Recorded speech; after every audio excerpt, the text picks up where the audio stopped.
بسم الله الرحمن الرحيم والشمس وضحاها والقمر إذا تلاها والنهار إذا جلاها والليل إذا يغشاها والسماء وما بناها والأرض وما طحاها ونفس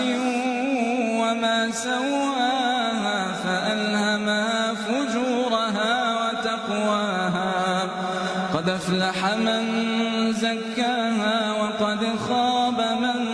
دساها كذبت ثمود بطغواها إذ انبعث أشقاها فقال لهم رسول